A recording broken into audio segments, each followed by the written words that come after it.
Hello everyone and welcome once again to webinar third of the virtual course on Business and Human Rights 2020. I am Elena from Oxfam India, and today I'm here to introduce you to today's topic.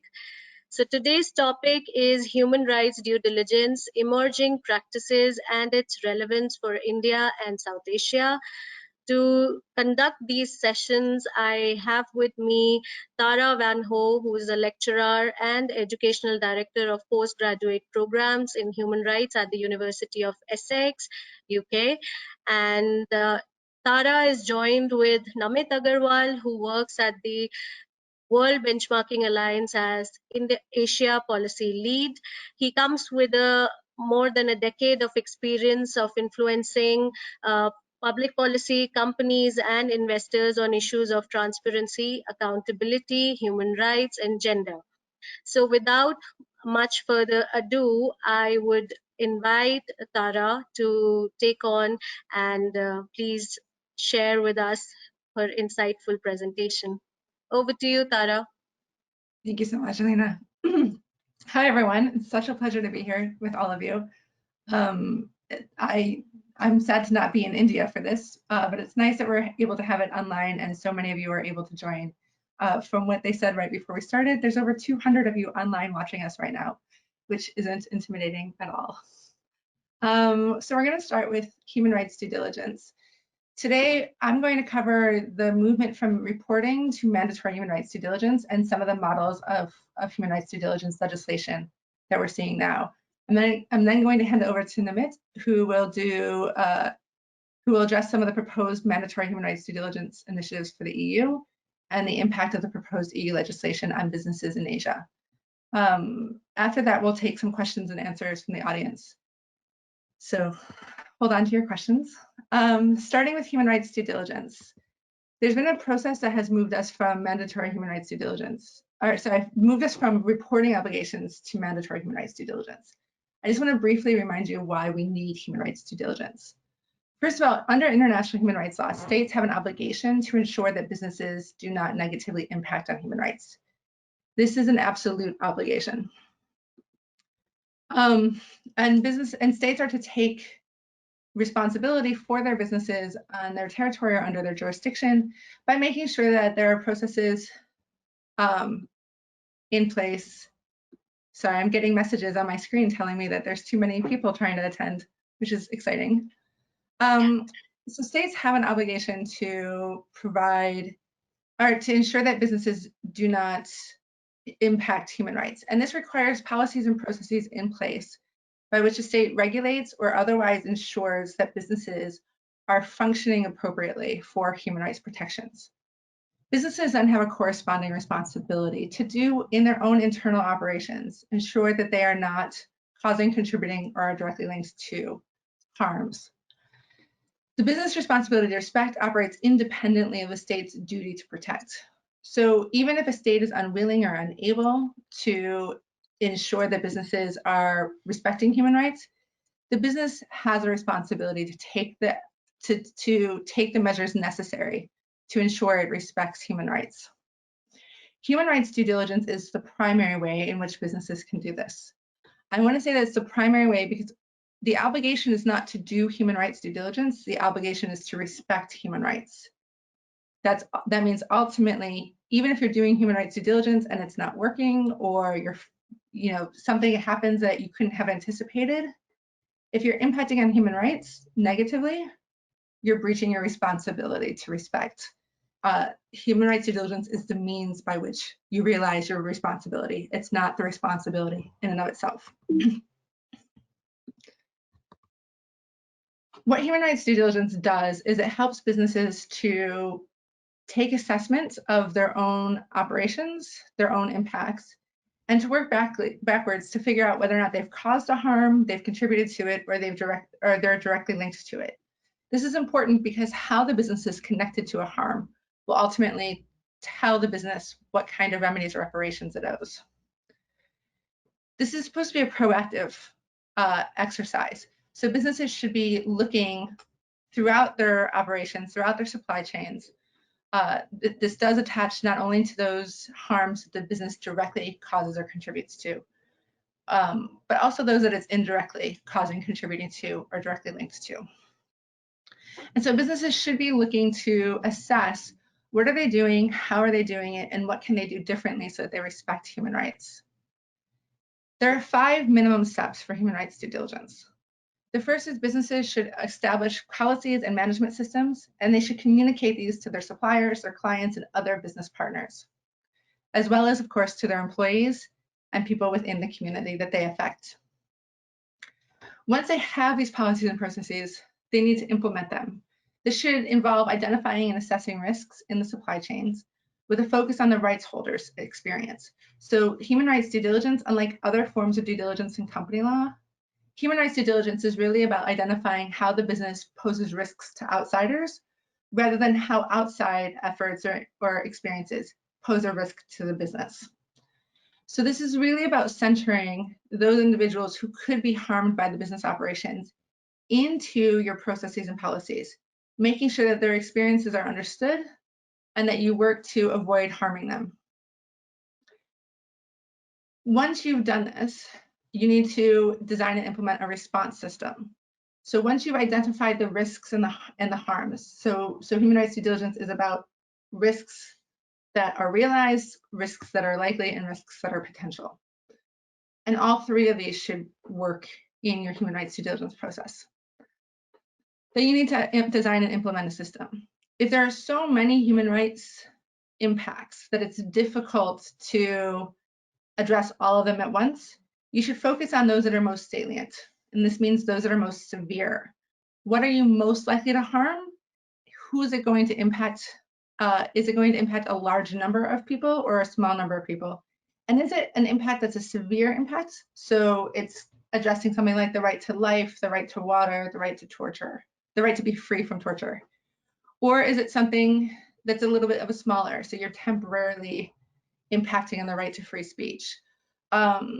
That's important to sort of distinguish and to determine which rights are you impacting negatively in a severe way. Focus on those first. But your response system ultimately needs to include monitoring and tracking systems, and it should have mitigation and remediation plans. So once you've figured out which of your rights are most salient, which ones are most at risk from your operations, then you need to design a mitigation plan or a remediation plan, and sometimes both. So mitigation plans, we mean things that are going to lessen the harm.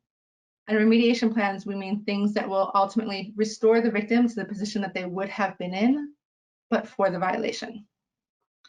So you're looking at what should we be doing to reduce the risk on the victims, and what should we be doing to restore them to a position that they would have been in if we hadn't had this harm. You should also be carrying out audits of due diligence. Now, I've questioned whether or not they should be third-party audits because there's a lot of conflicting data that suggests that actually third-party audits are probably not particularly reliable. And at times, the auditing system and the auditing industry, because it is now an industry, the social auditing industry can be quite corrupt and non-transparent. We've seen this particularly with things like the Ali Enterprises factory fire, where it was given a clean bill, the factory was given a clean bill of health despite the fact that there were serious risks within the factory. And when the factory caught on fire, people died as a result of that. That was a result of some of the holes within the social auditing industry. So while best practice has previously been that you should have third parties carry out audits, and if you're new to human rights due diligence, I do believe that third parties should be your first step for auditing. And there are some really reputable third-party auditors. That's the best practice if you're new to this area. As businesses have developed their own internal systems for auditing, and as they learn more about social auditing and what risks they can have, sometimes it's okay, I think, to move into solely run, business-run audits, if those are going to be more reliable in the state or in the context in which you're operating. But as a general rule, start with your third-party audits before you think about what else is a possibility.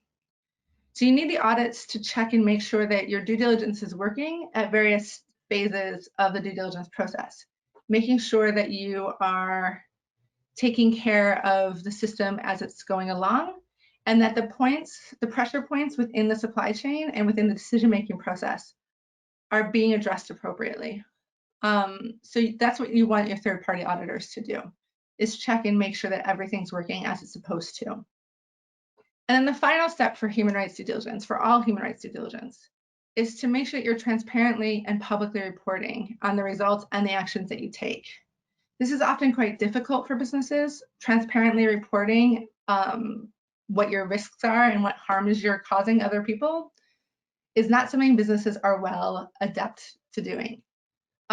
This takes a lot of internal introspection in terms of how do you develop appropriate policies and processes, and how do you balance the risk to the business from transparently reporting and the risk caused by not transparently reporting.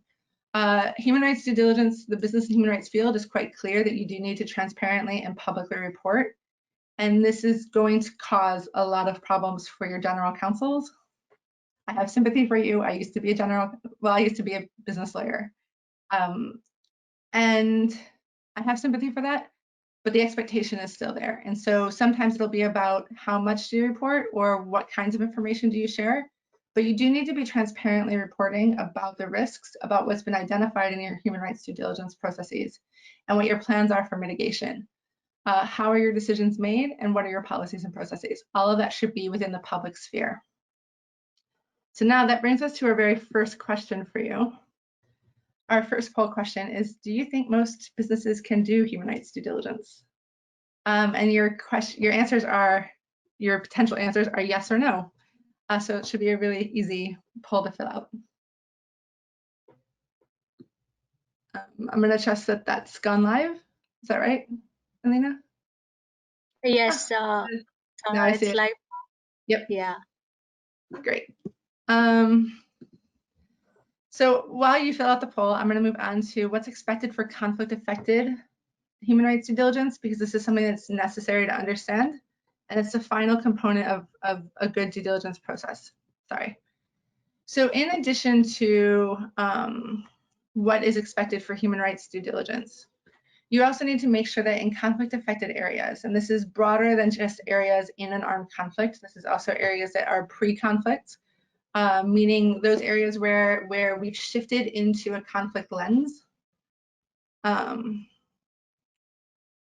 just want to make sure that, Alina, can I ask, are you seeing my screen as well still, or do I need to reshare that? No, so I have shared the poll results with you. Can you see that on your screen? Great. I'm so happy to see that most of you think that you can actually, most businesses can actually do human rights due diligence. I'm going to come back to your answers in just a minute.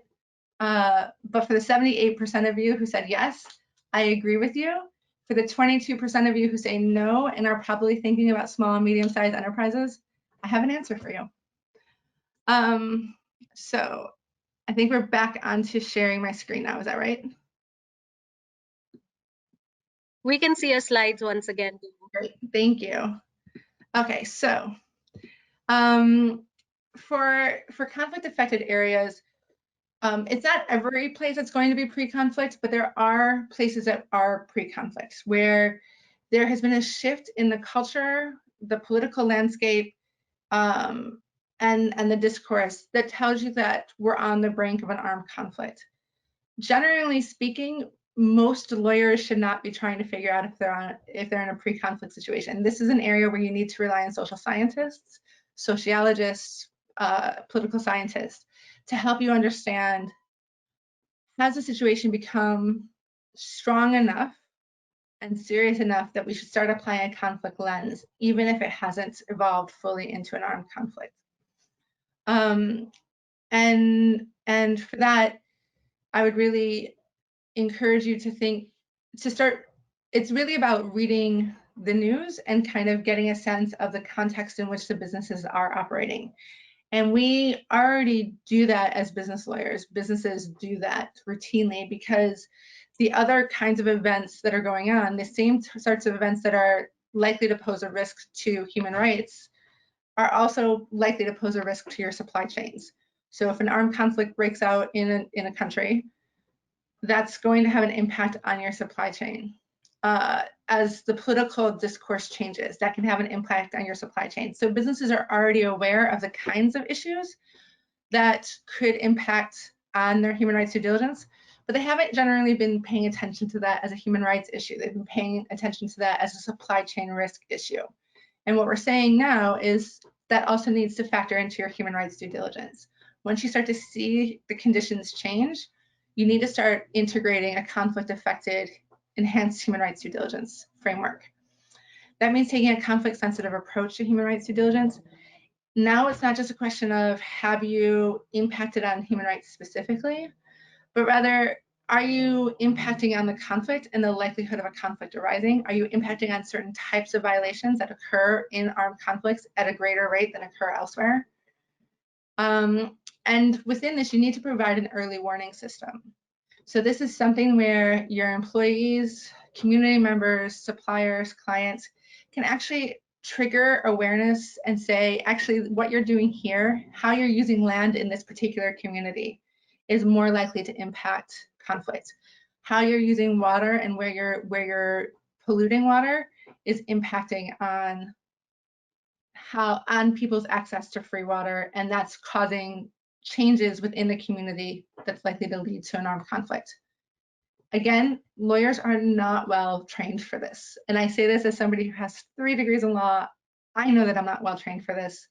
When it comes to determining whether or not something's going to be a conflict-affected zone, I have to rely on sociologists, anthropologists, human geographers, political scientists. There's a variety of people who have the skill sets. And if you reach out to your universities, and I know that there are some amazing social scientists, particularly in Indian universities, reach out to them and ask them to help you identify when something needs to have a conflict-affected lens or conflict-sensitive lens. And then the final thing that you need to do when you're in a conflict-affected area is you need to be aware of how quickly you can move along the continuum of responsibility. So I've said before that cause, contribute, and directly linked to are really important terms. They help define a business's responsibility under the UN guiding principles. They sit on a continuum. So if cause is down here, if directly linked is here, cause is here. If you're directly linked to a harm in a conflict-affected area, and it's a severe harm, you're going to quickly move along the continuum. And within conflict-affected areas, we see that happen a lot quicker, meaning businesses who are directly linked haven't taken the measures that they need to stay only directly linked to the harm. The severity of the harm, the nature of the rights, means that the business has actually started to incur responsibility. There are ways to stop this. There are ways to stay directly linked to a harm and not start contributing to. But in a conflict-affected area, you need to know that if you're not managing your risks appropriately, you can continue to incur greater responsibility.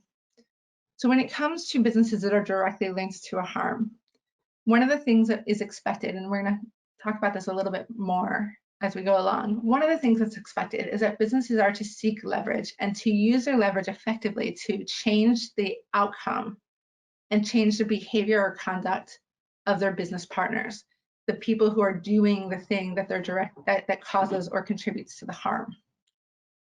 When businesses are directly linked to a harm in a conflict-affected area, we expect them to use their leverage robustly.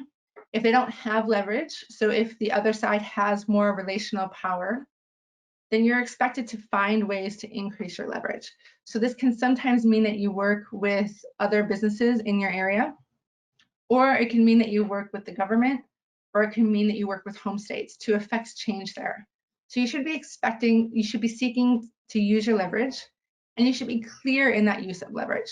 So you should be communicating quite clear to the affected parties, to those parties that are causing or contributing the harm, what you expect of them and why you expect it, and what the consequences are if they don't change their activities. You should also communicate it publicly so that people understand the steps that you're taking to reduce harm. And then finally, you should be prepared to terminate the relationships.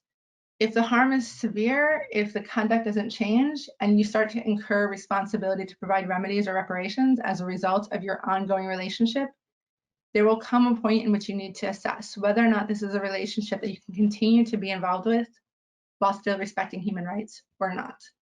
And at some point, you're going to need to terminate a relationship if the conduct doesn't change and the harms continue to be quite severe. That's going to be a really tricky decision for businesses to make. And it involves thinking through not just do we terminate the relationship, but how do we terminate the relationship in a way that respects human rights? For that, I really encourage you to seek out third parties. Again, there are experts who deal specifically with business and human rights in armed conflict areas. And I would encourage businesses to reach out to those experts to help them work through how do you terminate a relationship. Human rights due diligence should be continuous and a routine exercise. It needs to occur at the start of each new project, and any significant changes within the operations, within the product designs, or within your business relationships should trigger a new round of human rights due diligence. But it's not a once-off issue. It's not once you start a project or you start a new product that you do human rights due diligence and then you're done. That's the start of the human rights due diligence process. And then you need to routinely revisit your human rights due diligence, making sure that your policies and processes are working appropriately. That's part of what that audit process is supposed to help you do. And you also just need to make sure that you're still getting accurate information, that you're responding appropriately, that your efforts at mitigation and remediation are actually working. This needs to occur also whenever you have significant changes. This can be changes in terms of location. You know, you were previously working in one city and now you're going to open up operations in another. You need to go through that human rights due diligence process again. Identify what are the risks from your operations. If you're introducing new products, what are the risks from those products? Also, if you're changing suppliers, you need to do your human rights due diligence to make sure that you understand what risks they're causing and contributing to, and what you might be directly linked to. If you change focus in terms of your work, you know, we have a lot of multinational corporations and a lot of small and medium-sized enterprises that work in more than one area. So they might have an interest in textile, but they also might run convenience stores, or they might have started with a hotel and now they also run restaurants. Those changes in focus routinely require you to restart your human rights due diligence. And also anytime that you have a change in your work requirements. So if you've previously had a 37.5-hour work week, and now you recognize that you need to have more overtime, so you're going to start asking people to work 50 hours a week. That should be triggering your human rights due diligence. By the way, 50 hours a week is probably too much under international human rights law. But if you're going to start changing that, if you're going to start asking people to do 6-day weeks instead of 5-day weeks, all of that needs to be triggering your human rights due diligence process. If you're changing what kinds of clothing people will need to wear while they're at work, what their uniforms are, how they're paying for their uniforms, all of that factors in. Finally, your human rights due diligence should be a continuous learning process. So when you have remedial actions, when your remedial systems tell you that you have to pay compensation or you need to do mitigation, that should feed back into your human rights due diligence. What did you do right? What did you do wrong? And why did you do it? That needs to go back into your filtering of your processes and policies. So I want you to think of human rights due diligence as a continuous loop. There's not a start and an end to it. It's just one continuous cycle. Within this cycle, you need to think about the rights, as I said, from the experience of the victim, of the rights holder. And that involves basing them on a minimum of the Universal Declaration of Human Rights, the International Covenant on Civil and Political Rights, the International Covenant on Economic, Social, and Cultural Rights, and the ILO Core Conventions. You can find these documents online. You can also ask human rights specialists to help you design your human rights due diligence in a way that reflects all of these various instruments. Now, those are the ones that the UN Guiding Principles require.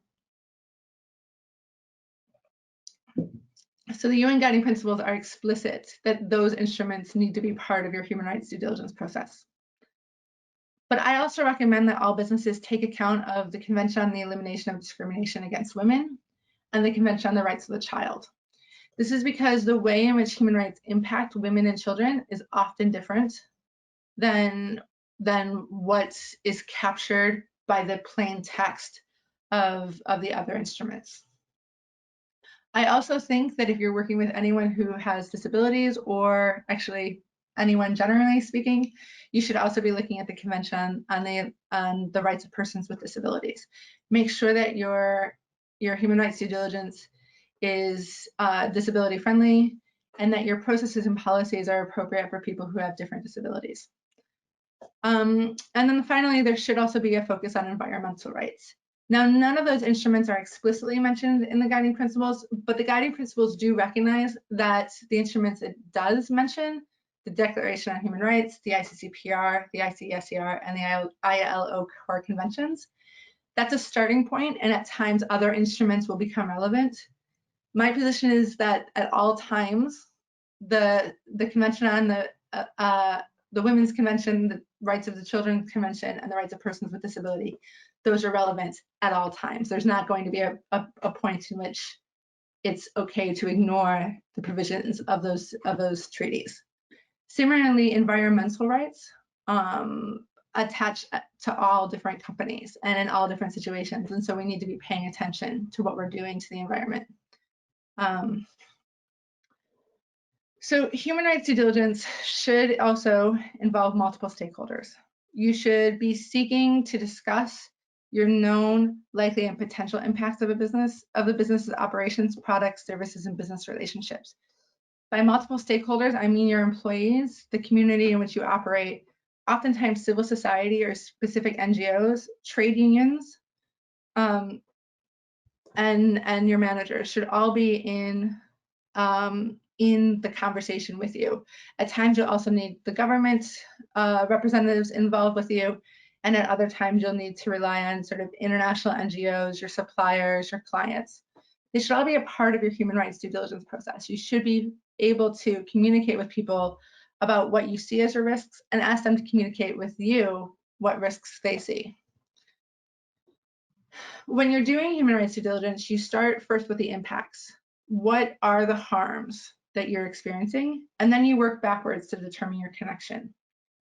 Once you sort of map out all the risks that you see, then you're going to know how you relate to those risks. When are you, paying an amount for a supply that ultimately factors down and forces people into modern slavery? When are you asking for the use of a particular chemical that actually causes significant harms or environmental risk or pollution to water? Start with the impacts and then work backwards to determine how you have been associated with those impacts. If you are causing or contributing to the harm, you need to stop, you need to mitigate, and you need to remediate. If you're only directly linked to the harm, this is where you use your leverage. You don't necessarily have to terminate the relationship, and you don't have to terminate your operations if you can effectively use leverage. So if you can use your power to affect changes within another actor, then you can keep the responsibility and you can retain the responsibility. What human rights does not do under the guiding principles is it doesn't excuse your responsibility to provide remedies if you cause or contribute to the harm. So the responsibility to provide remedies is a function of impact. It's not a function of conduct. As I said at the beginning, human rights due diligence is the means by which you realize your responsibility to respect. It's not the responsibility in and of itself. And so if you've caused or contributed to a human rights violation, even if you intended not to, even if you conducted human rights due diligence, under the guiding principles, you owe remedies and reparations. What it might do if you have a good human rights due diligence process is it might reduce the amount of damages you owe because you've made efforts and you've probably identified the risk and the harm quite early on. So you've been able to mitigate the risk and harm quite early on, meaning that when it comes to remediation, there won't be as much damage for you to clean up. It can also change sort of the dynamics if there are multiple parties involved in the harm. If you've been doing your human rights due diligence and another party hasn't, the likelihood that they were more involved in causing or contributing the harm, that shifts. So you can reduce your human rights remediation and reparation rewards by taking on human rights due diligence. I told you all of that because to understand what human rights due diligence legislation is doing, you need to understand what human rights due diligence is supposed to do within the UN guiding principles. So let's talk now about how the UN guiding principles have been implemented in various legislation. Some of this predates the guiding principles, but it's all based off of the same belief system that businesses should be respecting human rights.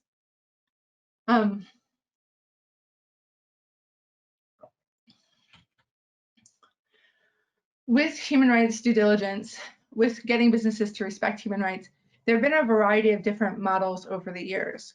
And one of the more popular recent models was to have reporting requirements. The belief was that consumers wanted good products that were made free from human rights violations. And if we just informed consumers, they could be activists and hold businesses accountable. This is a really flawed premise, in part because for there to be a significant shift in a business's operation, you have to have significant pressure from consumers, or you have to have legislative change. But for consumers to be able to affect change in corporations, there needs to be really targeted pressure, and that requires a lot of activism and a lot of energy and a lot of resources, which means that the number of businesses that will be affected, the number of businesses that will be targeted and that will be asked to change is really quite small. So you will have focused boycotts of Nike or Adidas, but you won't necessarily get beyond that into some of the smaller and medium-sized enterprises that can actually be quite significant, pose quite significant challenges for human rights. But the reporting requirements were a first effort. So the US Dodd-Frank Act, I'm just going to go over three of them. There were a lot of variations on this, but these three are sort of the touchstones, the ones that helped move and shift and shape the reporting requirements. So the Dodd-Frank Act required reporting on the sourcing of tin, tungsten, tantalum, and gold if they come from the DRC or surrounding states. And this was in direct response to a human rights risk associated with conflict-affected areas, whereby there was concern that conflict minerals in the DRC were funding the conflict and were perpetuating harms. So we wanted to make sure that the US wanted to make sure that at least businesses were reflecting on where they were sourcing from and what they were doing. They needed to publicly report what they were doing to combat their role in the conflict, but they don't need to stop sourcing from the region. They simply needed to show that they were engaged in due diligence to identify risks posed by their supply chain and undertake action intended to limit those risks. This, the Dodd-Frank was echoed in two modern slavery human trafficking reporting requirements. So the California Transparency in Supply Chains Act and the UK Modern Slavery Act both took a similar approach to Dodd-Frank. They required companies to report publicly. Both of them were limited in their scope to modern slavery, and in the California one to also human trafficking as a form of modern slavery. But they also have very strong limitations as to which businesses. So they're really targeting transnational corporations or corporations with high revenues. There's also limited enforcement. In both places, the jurisdiction for taking cases forward for a business that fails to comply is limited to the state. So third-party actors can't on their own take a complaint forward. They can make complaints to the Attorney General or in the UK to the relevant agency, but they can't necessarily do anything on their own. We've seen in both places that there's been very limited enforcement. If the relevant agencies are made aware that there's a problem, then they may investigate. They don't always do so. So we've had very limited enforcement, very limited expectations within the reporting frameworks.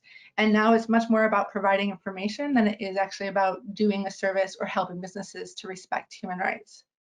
I should note that under the Dodd-Frank Act, the Trump administration has decided it will not seek enforcement of the Dodd-Frank Act reporting provisions. That doesn't excuse businesses who aren't reporting during this period. It just means that for the Trump administration, there won't be enforcement.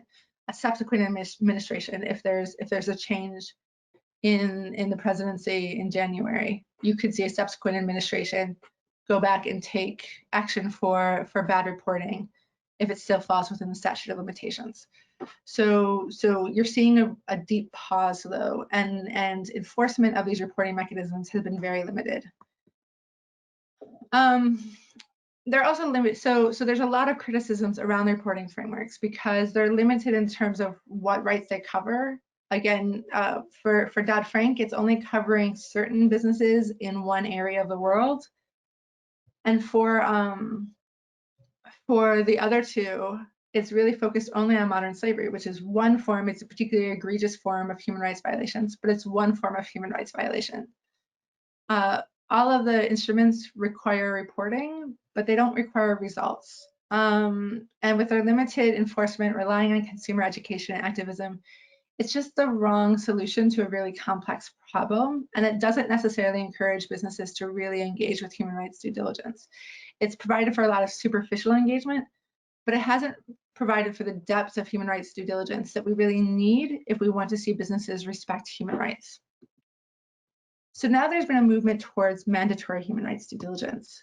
I'm just going to talk about two particular models because they're the most developed models so far, which is saying a lot because the Dutch child labor law, which I just put up on the screen for you, it's not even enforced yet. So it won't be enforced probably until 2022. We're still a little uncertain as to when it will enter into force. The government has to work out some of the regulations as to what it expects businesses to do. That's where we're at. The stated goal is to protect Dutch consumers from participating in child labor and from buying products that were produced by child labor. So you're seeing a lens that, again, is very consumer-oriented. It applies to companies that are selling consumer goods or services in the Netherlands. In this way, it's quite a broad scope, which is quite impressive. Because it's a consumer protection law, it can address any goods that are entering into the Netherlands, not just those that are produced in the Netherlands or produced by Dutch companies. And it does require businesses to carry out due diligence and to report on their efforts.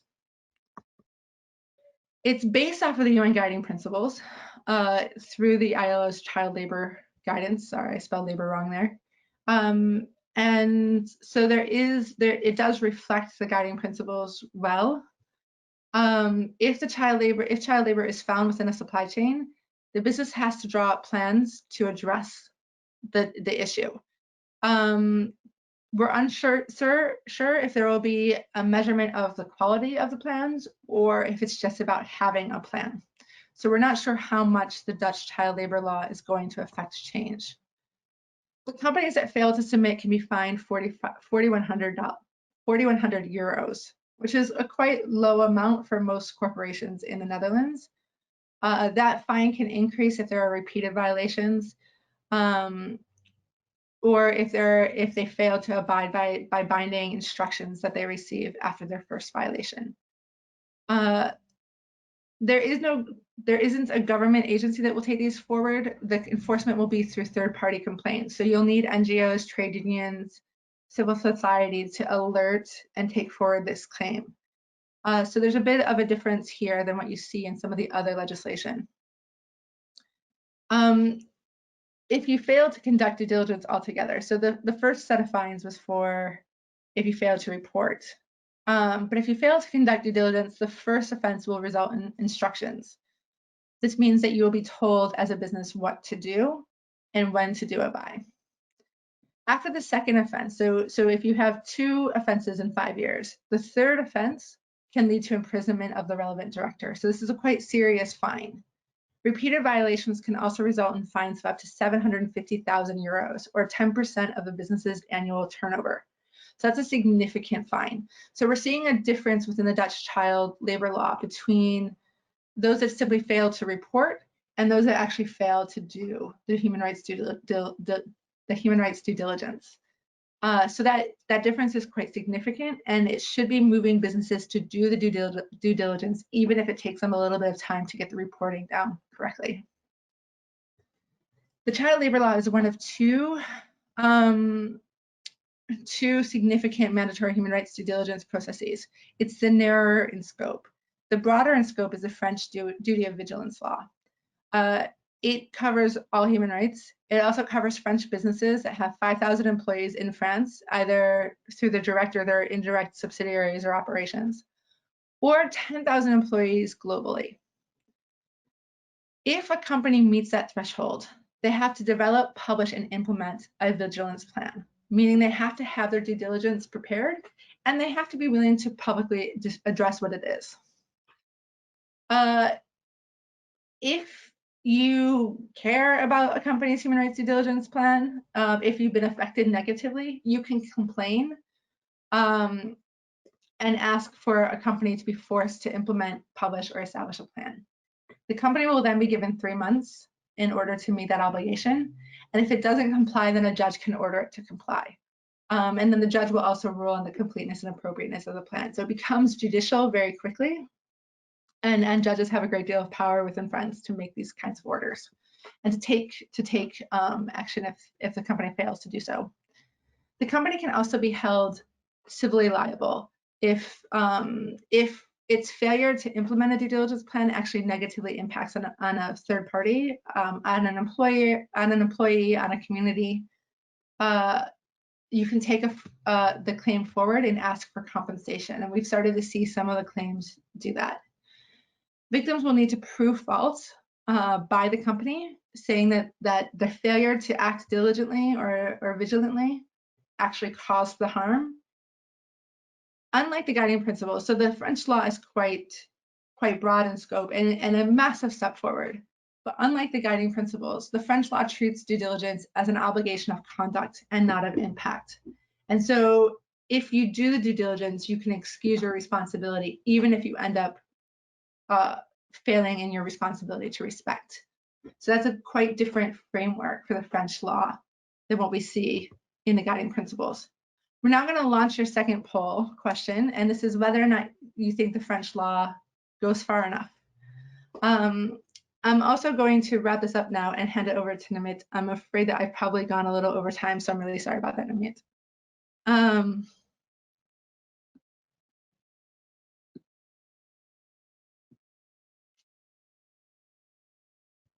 So the poll is up, and I'm super intrigued to see where this goes.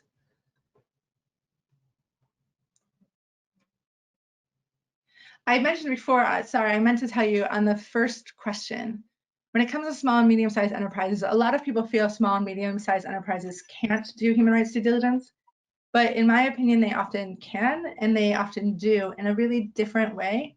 It's often part of their routine understanding of how their business operates and how their business relates to other companies.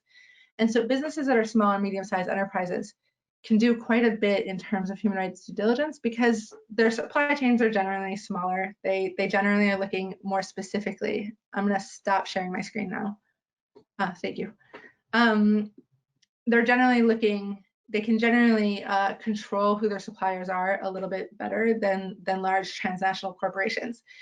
And it's, since human rights due diligence is really about having conversations and researching what's going on in your operations, small and medium-sized enterprises have a lot of power over that, at least when it comes to their supply chains. And so I've seen a lot of family-sized enterprises really do good human rights due diligence, but not necessarily know that that's what they're doing. They wouldn't necessarily call it human rights due diligence.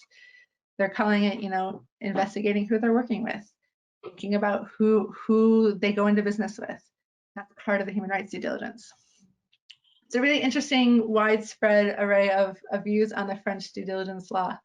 I don't have an answer for any of that, so I'm going to hand it over to NAMIT.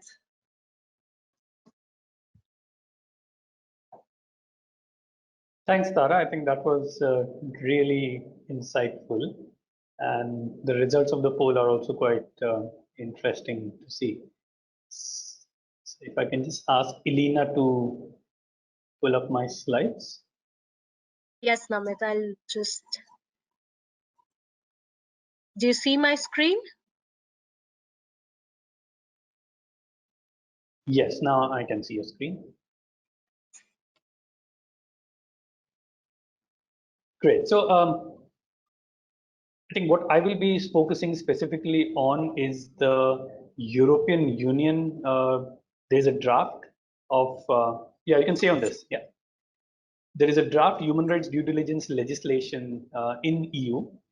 So I'll take you through the process and where that draft legislation is right now. And then subsequently, I'll look into how does it impact the business and human rights uh, narrative in South Asia and in South Asian countries.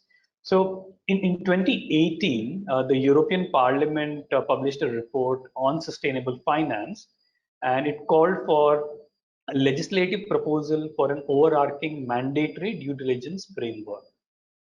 And this call for a legislative proposal was part of a larger action plan that the European Commission had finalized, looking at financing sustainable growth, which basically means that the EU was not looking at HRDD legislation or human rights due diligence legislation in isolation, but they were looking at this as part of a larger action, policy response, or intervention on the issue of business and human rights in the European context. Subsequent to this report and the call for action, a study on due diligence requirements was conducted, which focused on getting views from a variety of different stakeholders to get a better sense of where should the EU intervene, what is necessary, and what will be the implications of such a policy intervention. And I'll take you through the highlights of this study in subsequent slides, but also to tell you that there has been a lot of support in favor of such a legislation coming from definitely civil society organizations and trade unions who have been demanding to have such a legislation for quite some time, but also from companies and investors. And recently, there is a network of investors and about 100 investors issued a joint statement in favor of a legislation, issuing recommendations and asking the European Union to take into consideration some of the factors that from an investor's point of view, they feel is important for a legislation like this. Similarly, very recently, I think about 40 odd companies in Europe issued a joint statement in favor of a legislation like this. And as I mentioned, I mean, this is also linked with a wider action plan. And recently, there have been announcements around the European Union Green Deal and a non-financial reporting directive. And reporting is similar to what Tara just presented in two of the other examples. So that's a larger EU action plan within which the legislation is currently placed.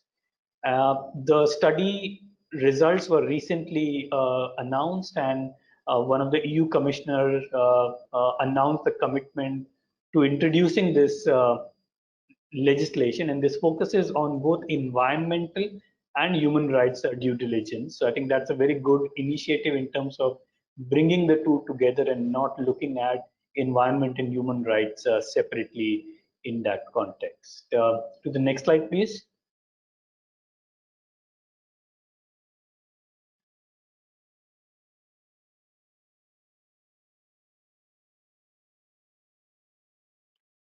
Thanks.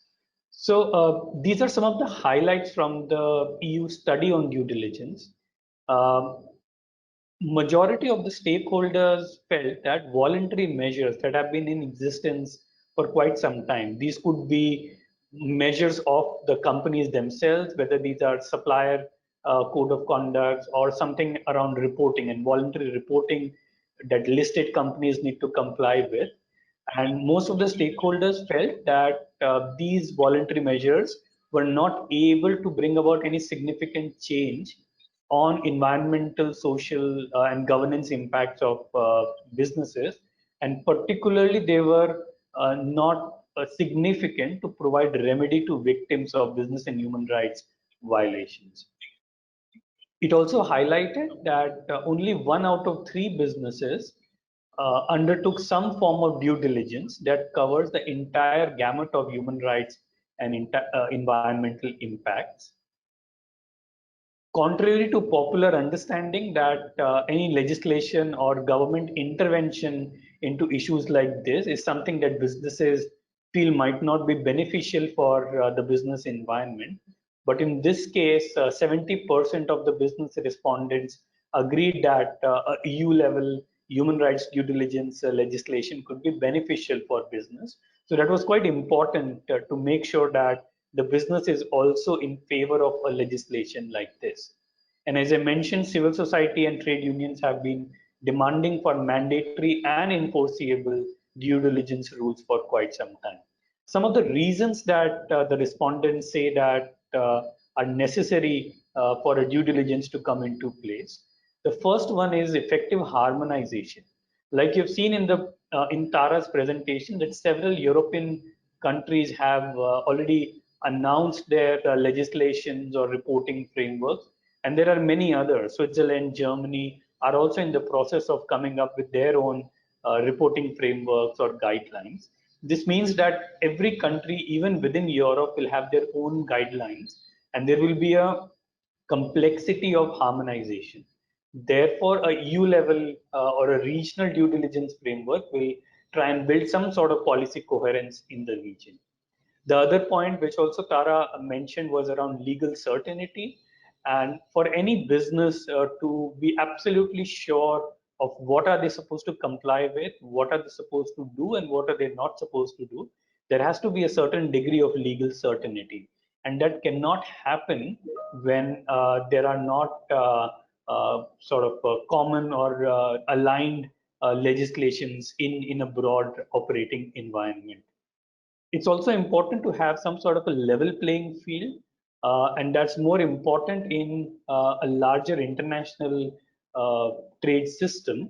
For example, if a European company is operating, say, in a South Asian context in a country like India, they will be complying or they will be required to comply with the EU due diligence legislation, which will mean they will be working on a different standard as compared to some of the competitors, whether these are national or countries where there is no such legislation in process. And this creates a very different sort of scenario in a sense, in a short term at least, a different set of competitions between two sets of companies. And therefore, it is important to create a level playing field for all companies operating in a similar environment. And if it is a legislation, it's also a non-negotiable standard as compared to some of the voluntary measures. Elena, can you go to the next slide?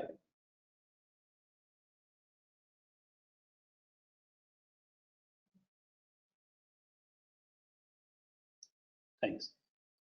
So one of the key questions before any government or any institution gets into intervening at the regulatory level is there necessary to intervene? Because government intervention at any level have a variety of challenges. One is definitely the challenge of operationalizing something, but on the other hand, there could be unintended consequences or other issues that might emerge, which might make the situation difficult and much more complicated. So I've taken these points from the study that the EU published in terms of why they felt a regulatory intervention is necessary and why are they committed to go forward with this. So one of the first and foremost issue is that global value chains are very complex and opaque. And I'm sure, I mean, all of you know that there are a lot of challenges in these value chains with respect to environmental impacts and also human rights violations that happen in a lot of the value chains around the world. So that is clearly a failure of the market.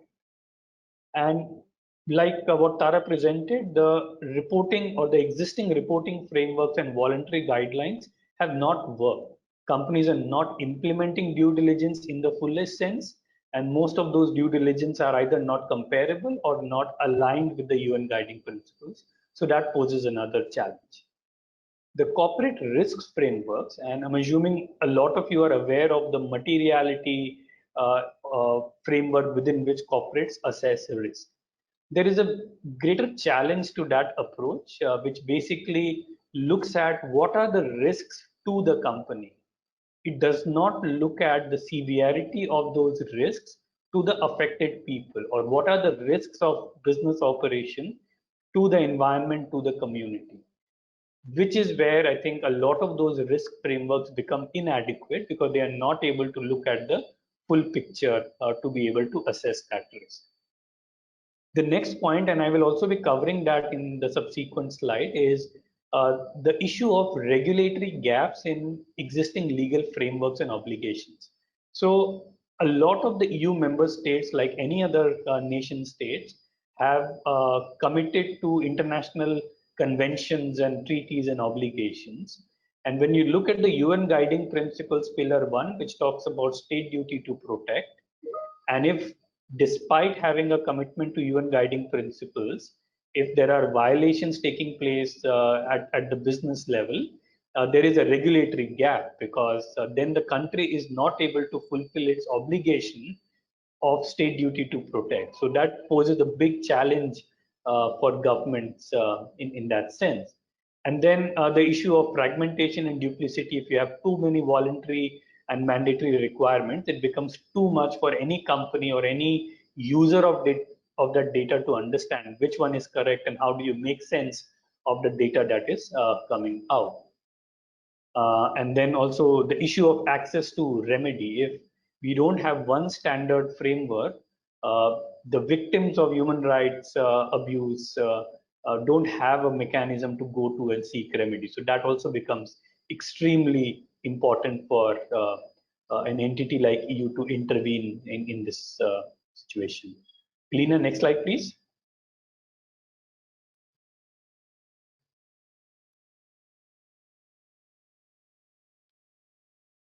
In that whole issue, which looks at the regulatory gaps in existing commitments, there is the most important challenge is that of extraterritorial jurisdiction, because most of the laws and legislations are very much within the confines of the country itself.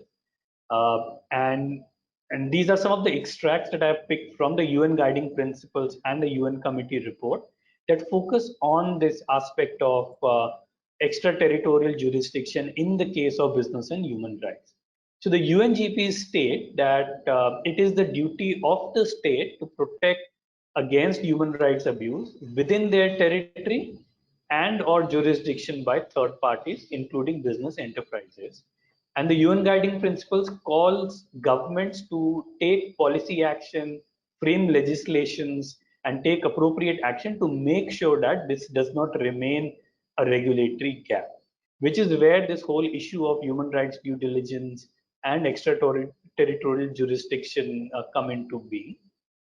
The UNGPs also go ahead and say that in the absence of states' ability to take appropriate action, the state duty to protect, or pillar 1 of the UN guiding principles, can be rendered weak or even meaningless. So that's a big issue because we are in a global trade environment where a lot of European companies and other companies are operating all around the world. And unless there are mechanisms to hold those businesses accountable for their violations and abuses outside the jurisdiction of the national or where the company is headquartered, the whole idea of pillar 1 can completely become meaningless. One of the UN committee reports extends this concept and says that the state duty to protect is linked with not just the company itself, but also its subsidiaries, suppliers, and investees. So I think that is a very, very important frame when we are looking at the extraterritorial jurisdiction of business and human rights. And this is specifically linked to the concept of legally binding treaty. And I'm assuming that in the sessions yesterday, you would have heard about the concept of legally binding treaty. But just a quick summary, I mean, it's a legally binding treaty that is being negotiated at the international level, and a lot of governments are in the process of negotiating this treaty. This basically, if it comes into force, it will mean that the responsibility of governments, of national governments, to hold to account companies headquartered in their own country. So, for example, if it's an Indian company operating in another country and causing any violation in that country, the host country will be in a position to demand remedy from either the company or the Indian government. So I think that, in a very nutshell, is how the legally binding treaty is being negotiated at this point of time. And this concept of extraterritorial jurisdiction becomes very significant in the negotiation of that binding treaty. Lena, next slide, please.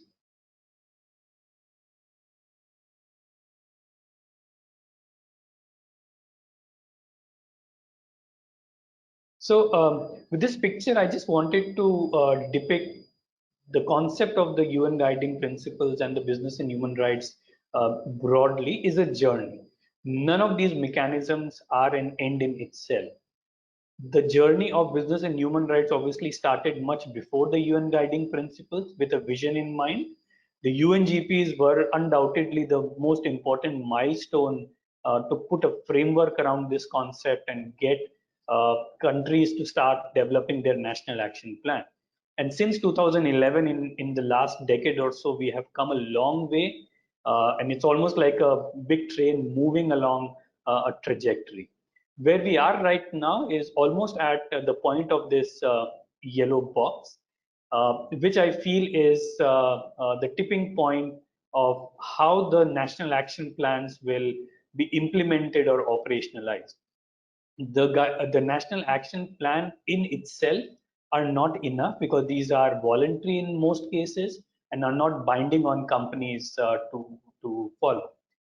If a strong human rights due diligence legislation like that is being discussed in the EU, but also should be done in other countries and other regions as well, comes into place, this will give the much needed teeth to the voluntary national action plans, which will continue this journey of business and human rights towards the binding treaty and ultimately towards fulfillment of the human rights obligations that are already set into place. So for me, the human rights due diligence is a very important part of this entire trajectory of business and human rights and provide the much necessary pillars which will guide this whole journey into the right direction, without which it can go off trajectory and we might have very good and well designed and well intentioned national action plans, but it might not take us to the right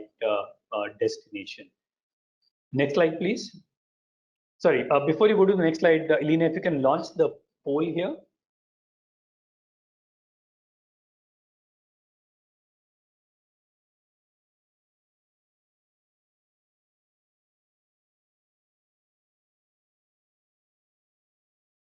Okay. So take a look at this poll. I mean, I wanted you to look at, from a South Asia perspective, what do you think could be the strongest driver that countries will adopt mandatory human rights due diligence? And these are the four options. And if you could just choose what, according to you, is the strongest driver in the South Asian context.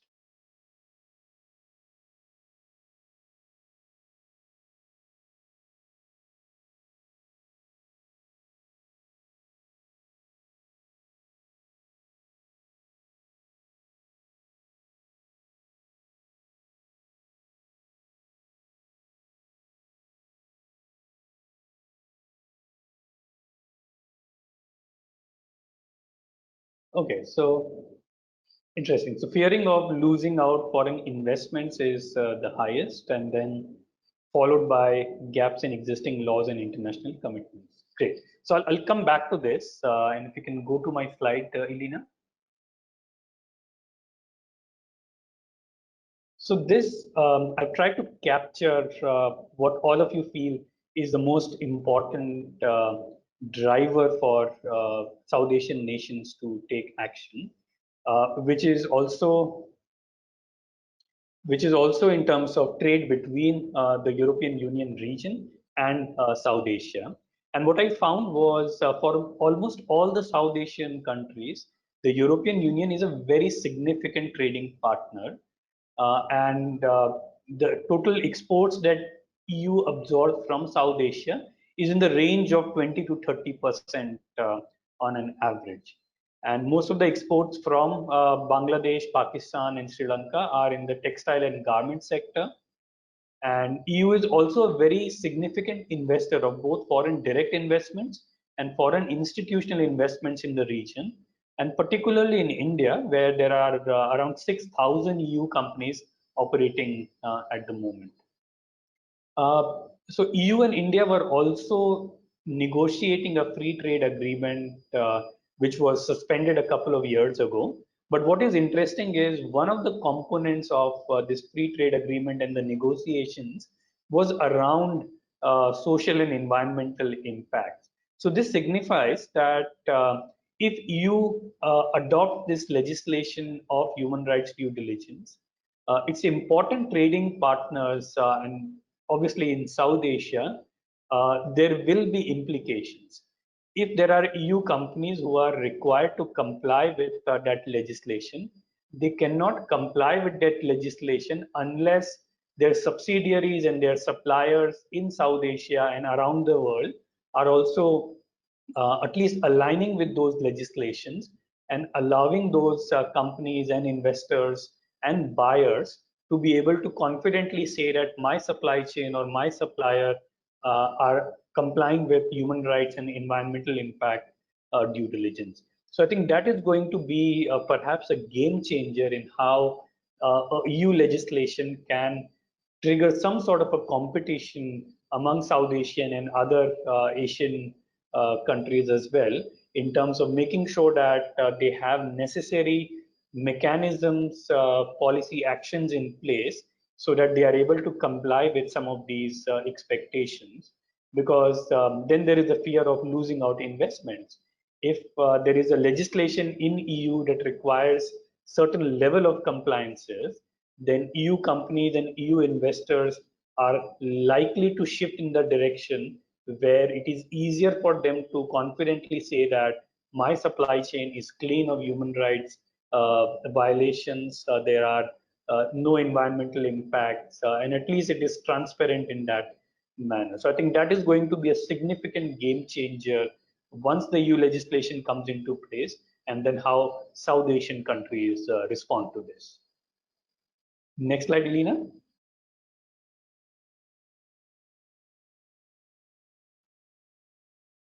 So I was actually looking for, go back to the case study slide.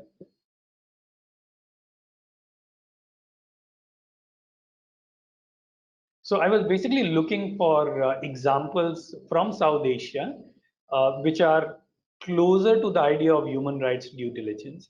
Obviously, because we don't have a human rights due diligence guideline, or obviously not a legislation, we don't have something of that level.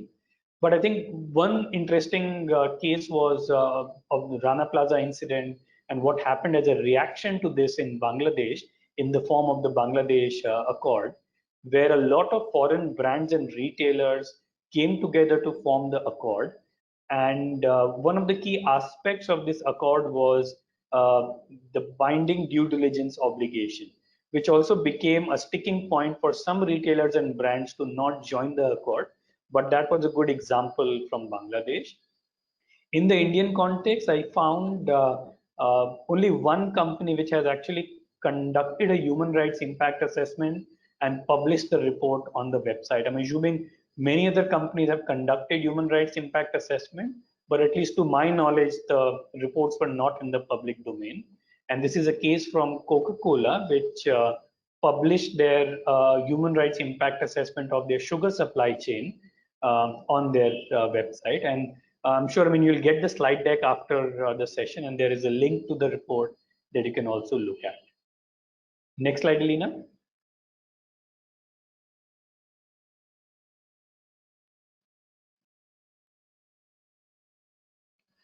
So I wanted to look at what are the options in terms of policy action. Go back the previous slide, the policy options one. So I was basically looking at in the South Asian context. What are the policy options available? And if we can go to that slide, back one more, yeah. And this is very much in alignment with how the EU study sort of recommended what are the various options in front of EU. And I mean, obviously there is the first one, which is don't have a policy intervention and let the market operators decide on their own and the market forces decide. And then going from voluntary to various levels of mandatory disclosures and reporting. And in South Asia, at least India has voluntary guidelines and mandatory reporting. I'm sure, I think Bangladesh also has similar frameworks in place. But what is not obviously here is the legislation, which is what European Union is considering. But even within the legislation, there are various degrees, and you saw that from the Dutch and the French example that Tara presented, that there can be varying degrees of application of that legislation. It could be for certain sectors or commodities, or limited to large companies, or applicable to all companies across all levels. And then looking at the governance mechanism, whether judicial or non-judicial. Next slide, please.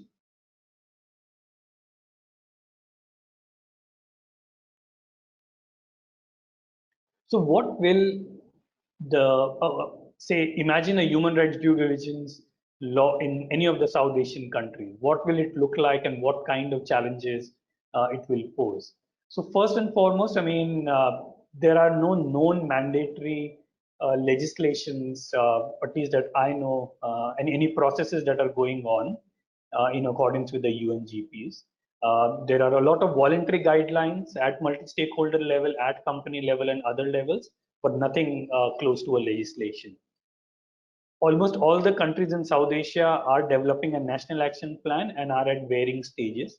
So it is in the direction of considering and developing a human rights due diligence law.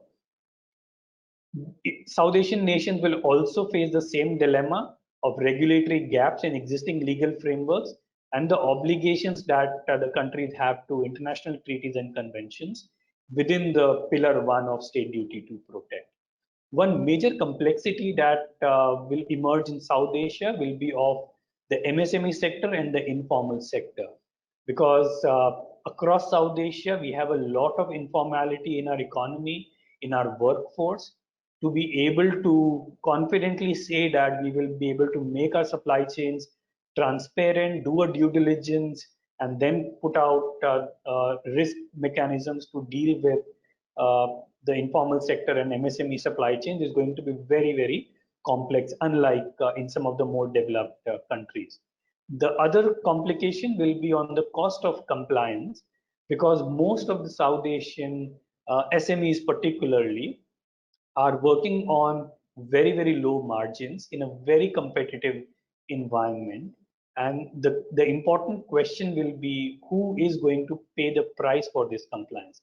What we have seen in the past is when brands and buyers come up with supplier code of conduct and expect the factories and SME suppliers to comply with those code of conducts, the procurement side does not make the right or the necessary environment for that compliance. So in effect, what happens is on paper, all the suppliers meet the compliances, but in reality, the situation might be very, very different, as some of the studies have very clearly indicated. So I think that is the perspective that I wanted to share in terms of what's happening in EU and how that is going to potentially trigger a series of actions in South Asian context.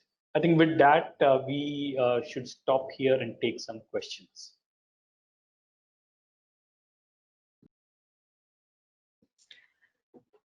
So NAMIT, Thank you, Kamal, and thank you, Tara. I would request if you could open up the question box. We have a lot of questions coming up from our participants. You do. So I've written some down, and I'll just read them out loud, and then you can decide which ones you want to answer, and I'll take the ones you don't answer. So does human rights due diligence happen against policy, or is there against the stated policy of the business, or is there a standard framework that they should use? Does human rights due diligence take positive impacts into account? And what's the relationship between human rights due diligence and environmental impact assessment? How can you arrange third-party audits in developing countries, particularly India? And what's the best policy for audits? How do you assess risks which are more harmful than others? You covered one question that I had written down, which is how to do human rights due diligence in the informal sector. You covered a little bit, but maybe you want to do a little bit more. I'll have to address the question of what I mean by armed conflict and what happens if leverage is used badly. How does business and human rights regulate intra-company or intercompany dynamics? Should there be incentives to encourage human rights due diligence? What happens when the state doesn't recognize certain rights? Does human rights due diligence still take those rights into account? And then there's a question about parent company liability, and I'm going to suggest that we don't answer that today because it'll come up in one of the sessions later this week on remedies. So there will be a question about parent company. There will be some addressing of parent company liability on the remedies day. So that's what I was able to get through. There's so many questions. You guys asked such good questions. So keep them coming through. NAMIT, if you start answering, I'll try to scroll through and see if there are some more questions to answer. Sure. So I'll try and answer, starting with the third-party audit question in India.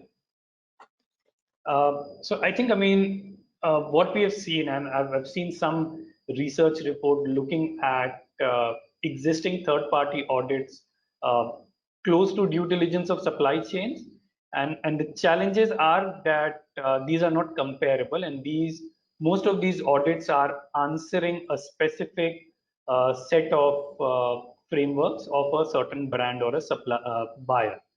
And there is interesting research out there which indicates that for a same factory, different audit reports give out different results. Some audits will say factory A meets all the sustainability requirements.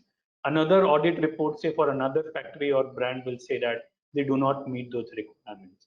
So I think in terms of the implementation, yes, third-party audit is absolutely important, but without a common standard or a framework, these audit reports are not comparable. So, that data is not usable even for the companies themselves, because it's very easy then for the suppliers to misinterpret or misreport some of that data, making it meaningless for any sort of use.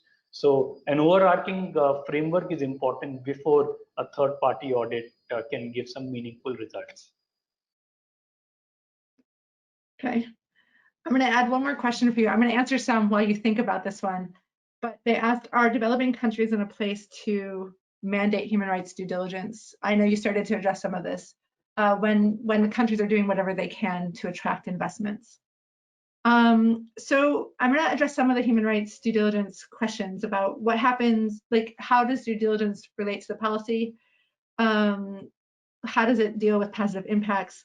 Does it change in different countries? And what's the relationship with environmental impact assessments? So human rights due diligence should operate alongside environmental impact assessments. It doesn't replace them. It's a different framework for understanding the impacts of a business. And so you should be doing both. You can do them in an integrated way, or you can do them separately. If you're doing them in an integrated way, you need to be really careful and make sure that you're actually doing both processes fully, rather than losing something when you merge them. It should be happening against your stated policy, but also against a bit of a standard framework. There are expectations. The OECD has some really strong guidance as to what should happen in human rights due diligence, and I would recommend that you look at that policy and practice. It is, however, going to change depending on the industry and depending on the country that you operate in. certain risks are more salient in certain countries than in others. If I were entering the United States right now, I would be looking seriously at issues of racial discrimination, at how police handle protests, at my relationship as a business with the police, with the military. And then I would be looking at issues of environmental protection, because the US's environmental regulations have been significantly weakened in the last few years, as well as issues of modern slavery. So those would be my top, if I were, no matter what industry I was looking at, when I entered the United States, those would be at the top of my checklist of things that I would want to be paying attention to because of the specific context of the United States. And then certain industries, you need to go a little bit further. We know within textile and agriculture and mining, the issues of modern slavery and issues of child labor are significant risks in every supply chain. And so those would be at the top of my list as well. And that changes, you know, that looks differently if I go into a different industry, like hotel services. So you really need a context specific. Some industries are starting to develop their own standard framework. So you might want to reach out to other businesses operating in your area and within your industry. I'm a big believer that businesses should be collaboratively working on this, in part because you're going to have the same issues. And often you have the same suppliers. And so there is a way to streamline human rights due diligence by collaboratively working on this. And it's in everyone's interest to do that. So I would encourage that.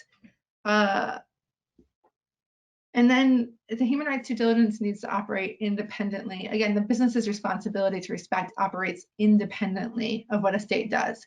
And so the human rights due diligence needs to do that as well. If a state doesn't recognize minority rights, or if a state doesn't recognize economic, social, and cultural rights, that doesn't actually matter for the business. The business is still responsible for those rights regardless.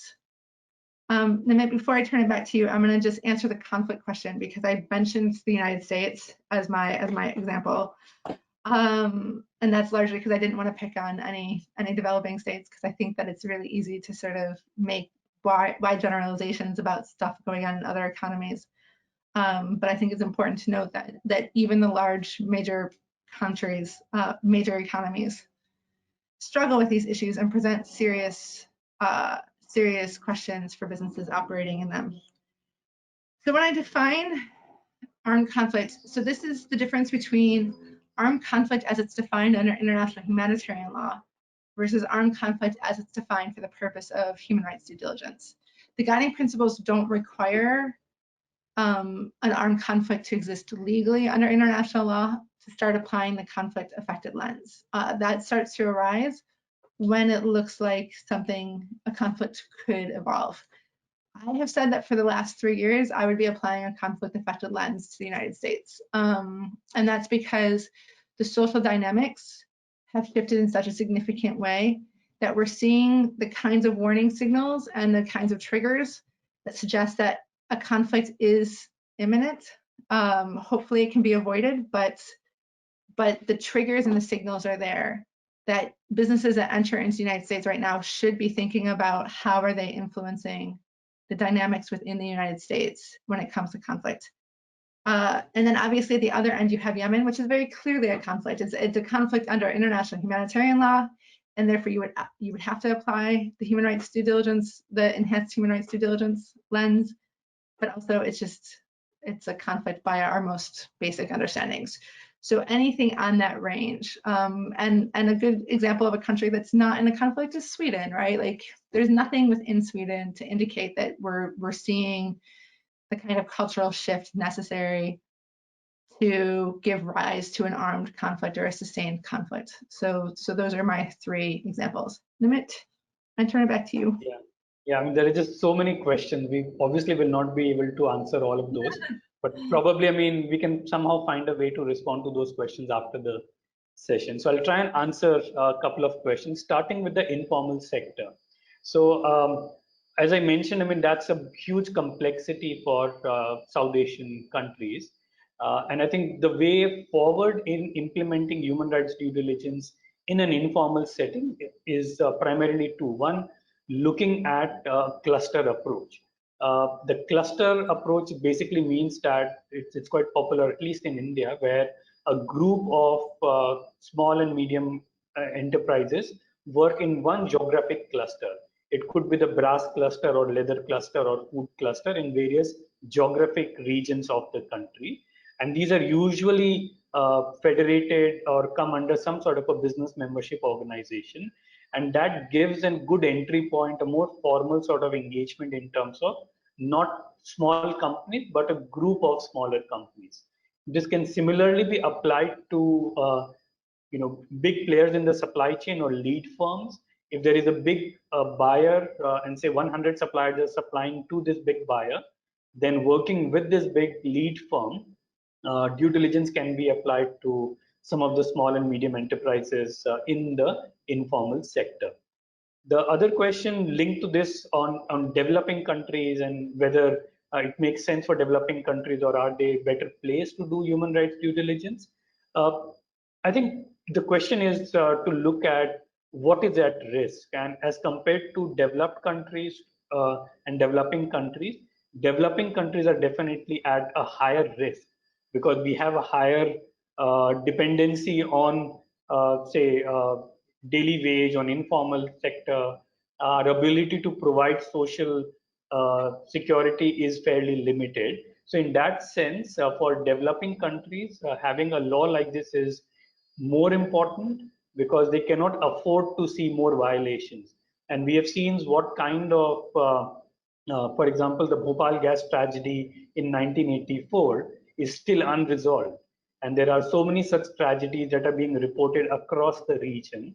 So therefore, it is really significant for developing countries to look at human rights due diligence, but also the overall accountability of businesses and have necessary policy actions there.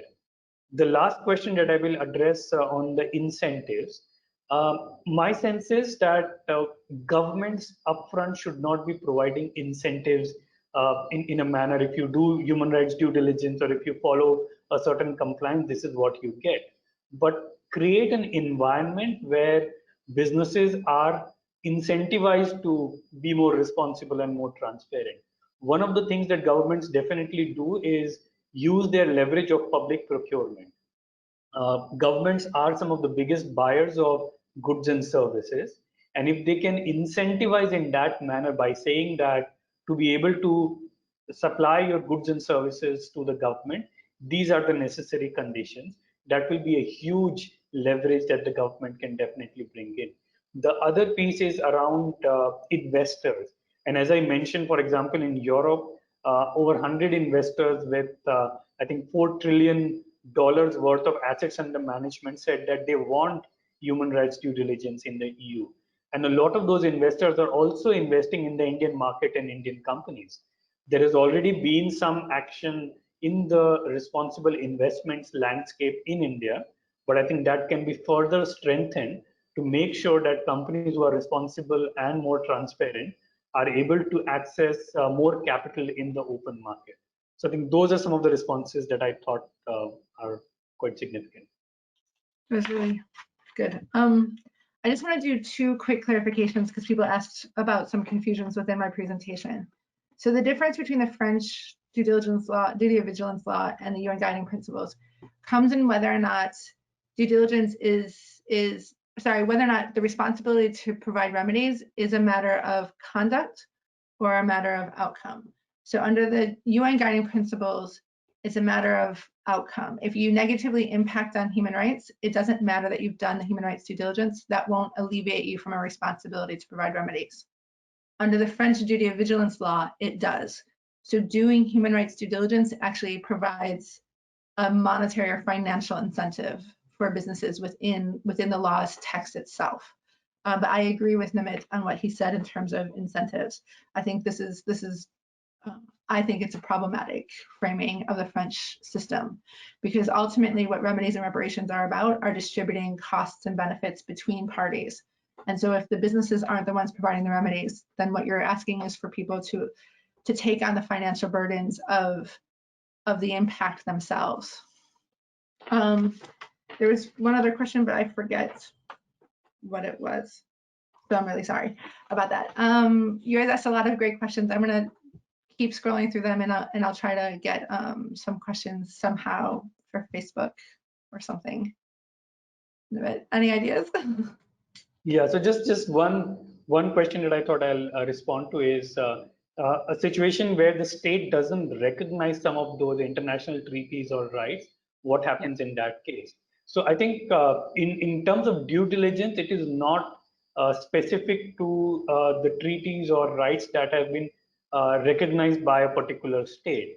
It should cover all human rights because what we have seen in terms of trend is governments are reacting to the gaps that have been identified by businesses and others. So it is also the responsibility of businesses to flag some of those important human rights or treaties that have not been recognized by the state, so that it will create a level playing field and all other businesses will also start looking at those human rights. So I think that's going to be much more important, and it's a developing space. So I think that is going to be much more important. Okay, there's one final, if Alina will give us enough time, there's one final question that I think is important to answer, and that's, can tech automate human rights due diligence? And I'm gonna say no. Tech can support human rights due diligence, but part of human rights due diligence is having a lot of interviews and conversations with affected communities and individuals.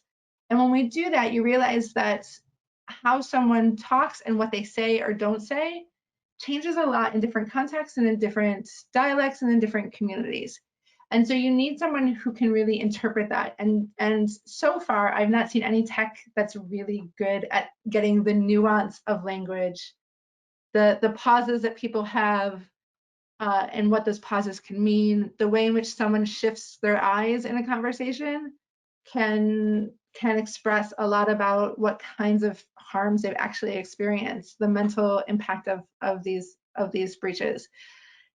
Tech's going to have a really hard time grappling with that human communication nuance.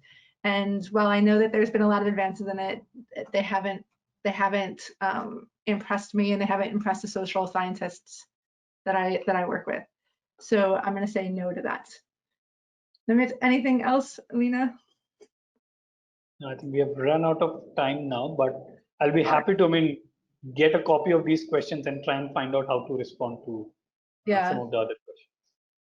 No, Namit, I am actually very much happy to see the numerous questions, and I will be sending and sharing them with you both in case at a later stage, so that we can figure out a way to respond to most of these questions.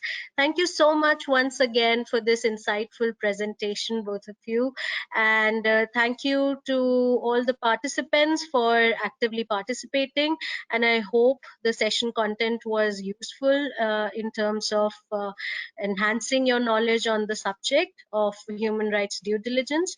And once I close this session, I would request everyone to please submit their feedback forms. It's very, very important for us to, go through your responses, whatever you felt about the session, and we will try to improve it in the next ones. Thank you, everyone. Hope to see you in the next webinar.